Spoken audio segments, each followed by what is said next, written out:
When we hear the phrase, the European Middle Ages, a dark image almost automatically forms in our minds. Filth, poverty, the fires of the Inquisition, crusaders, and people living as if trapped in an endless nightmare. In popular imagination, it's an age of fanaticism, backwardness, and lost centuries, something dark and useless wedged between antiquity and normal modern history. But after this video, you might see the Middle Ages very differently. You might even catch yourself thinking, maybe living back then wasn't so impossible after all. Sounds bold? I agree. But let's take a closer look. The Middle Ages were not a failure of history, but a time when the foundations of states were laid, medicine and science developed, and cities and trade networks grew. It was an era of ideas, faith, debates, and travel, and of international connections on a scale that people of the 21st century can sometimes only dream of. We are not going to turn a blind eye to the cruelty, violence, and horrors of that era.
Peasants consume edible dirt, tough grass, and in the most desperate cases, even human flesh.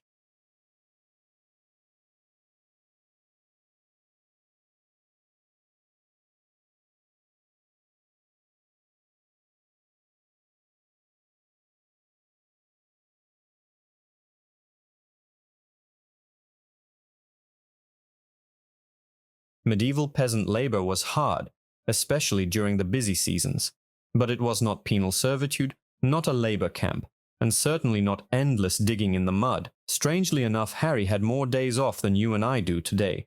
Every Sunday was considered a holy day, understandably. But there were other holidays as well: Christmas, Epiphany, the feast days of John the Baptist, Peter and Paul, the parish saint, and many other saints. There were, of course, more fasting days with restrictions on food. But who was really afraid of those restrictions? After all, daily meals didn't include 3 kinds of meat and 5 kinds of dairy products.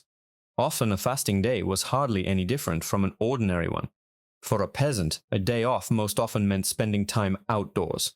Let me remind you, peasants made up almost the entire population of that era, if only because houses usually had no windows. If you've ever been in old churches or cathedrals, you know how dim they are, even during the day. Light entered homes through the door or through narrow slits, which were covered at night. The hearth usually stood in the center of the room. In winter, houses were heated, black style, without a chimney, and during severe frosts, the whole family slept huddled together by the fire. But Harry and his household were lucky. They already had a chimney. This was a European innovation of the 9th century, and our Harry is already living in the 11th.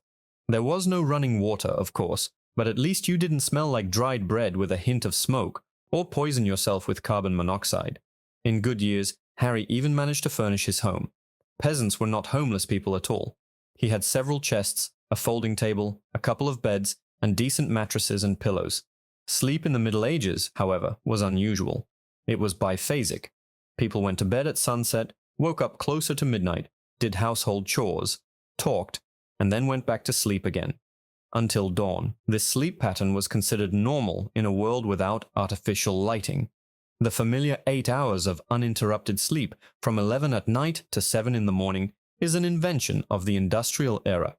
Harry's life was relatively steady compared to that of a 19th century worker in Manchester or any other industrial city, but that didn't make it any safer. A constant threat was war, not some legendary conflicts, but local skirmishes that never make it into textbooks. The feuds of local lords resembled modern-day mafia turf wars.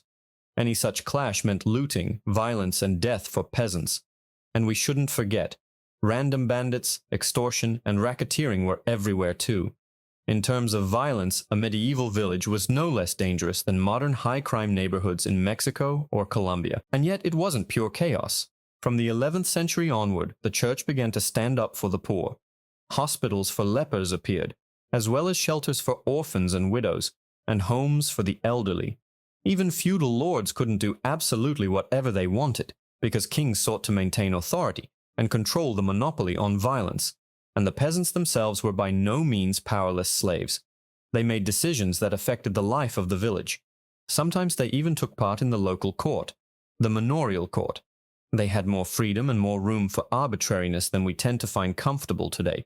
But that doesn't mean they lived without rules. Take marriage, for example. Harry decided that himself. He didn't rush to marry off his daughter. It's important to understand, marriages between children, as practiced among the nobility, were extremely rare among peasants. In England, women married at around 20 years old. But why hurry to give your daughter to a stranger? She was needed by the family as labor. Only one factor pushed people toward marriage: the limited window for continuing the family line. The reason many have already heard about, infant mortality was incredibly high. Out of 5 infants, only 1 survived. The rest died before reaching their first birthday. Because of this, it was considered normal to marry at around 18, and to have several children over the course of a lifetime. But there is an important nuance. If a child survived the first 5 years, they could very well live to 60, 70, or even 80 years old. It's a mistake to think that medieval people were constantly dying in their 30s. People in their 40s were considered old, but that didn't mean life was short for everyone. If we remove the terrifying figures of infant mortality, the overall picture of peasant life in many ways resembles the modern world, though closer to life in the poorer countries of the global south. High mortality also shaped attitudes toward children. Harry, of course, is a decent man, but his neighbors could sometimes act cruelly. Unwanted children, more often girls, might be abandoned with strangers or even killed. The church invested enormous effort in teaching people that this was forbidden.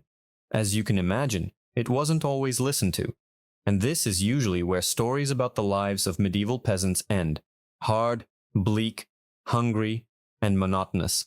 Like in The Witcher, where peasants do nothing but suffer from plague, hunger, and cold. But in reality, peasant life was not unbroken misery. They had plenty of entertainment, and far from all of it was boring. If you felt like it, you could go and play something resembling baseball, golf, or even curling. Yes, all of that existed in the Middle Ages, albeit in early forms and under different names.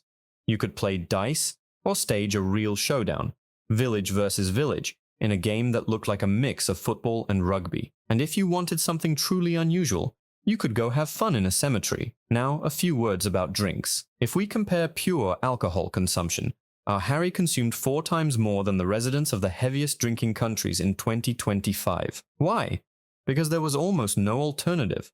Drinking just anything in the Middle Ages was dangerous. It was easy to poison yourself. Most wells were shallow, so people quenched their thirst with both plain water and something stronger. You often hear that medieval beer was considered almost non-alcoholic. 1 or 2%, like a light kefir. Is that true? Partly. Alongside small beer, there were also strong drinks with alcohol content reaching up to 13.5%. Wine was around 12% as well, similar to modern varieties. So if you wanted something stronger, it existed, and it was consumed. The main feature of medieval beer was its texture. Various roots and spices were added to the drink, and in monasteries, powdered mixtures and herbs. As a result, beer was thick, almost like a stew, and it spoiled quickly, so it had to be drunk almost immediately. Beer was brewed by almost everyone. Peasants, monks, townspeople, even scholars sometimes did it. But unlike the familiar image of pot-bellied male brewers, the primary masters of the craft were women. For centuries, it was wives who brewed beer at home. Widows and unmarried women could earn money by selling it, and it is to them that we owe the introduction of hops into modern beer. The first person to think of using hops was the nun Hildegard of Bingen, and it was a true breakthrough. Women gradually left the profession only during the Reformation in the 16th century. Brewing became a large-scale business, and by the 17th century the profession had become almost entirely male. Unfortunately, most recipes from that era have not survived, whether for beer, soups, or anything else. And this applies to nearly everything connected to the everyday life of peasants. We know very little about them, because no one really wrote about the lives of the majority of the population. The lives of peasants have to be reconstructed piece by piece, from fragments of trash buried underground, by carefully reading ancient texts, by studying skeletons and food remains, just to assemble at least some fragments of the past. The life of our Harry is shrouded in a dense fog of history, just like the lives of roughly 90% of the population of medieval Europe. To us, as Nixon once put it, they are the silent majority. We know very little about peasants, but they themselves knew far more about the world than modern people often assume. Yes, they believed in lands of hell, in countries of people with strange appearances, and in unicorns, but at the same time, they had a clear idea of how neighboring principalities and kingdoms lived. They discussed politics, kept up with church crises, such as the Great Schism of the 14th century, and took part in debates and discussions. People in the Middle Ages did not live in isolation, like the characters of the Shire in Tolkien's world. On the contrary, they were constantly on the move.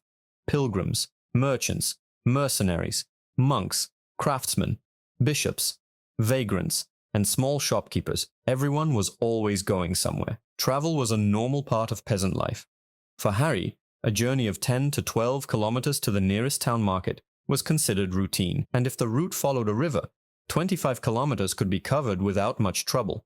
Less, of course, than the distance our grandparents once walked to school, but still a significant journey. In the Middle Ages, traveling across Europe was relatively convenient. The network of Roman roads survived, and rivers served as natural transportation arteries.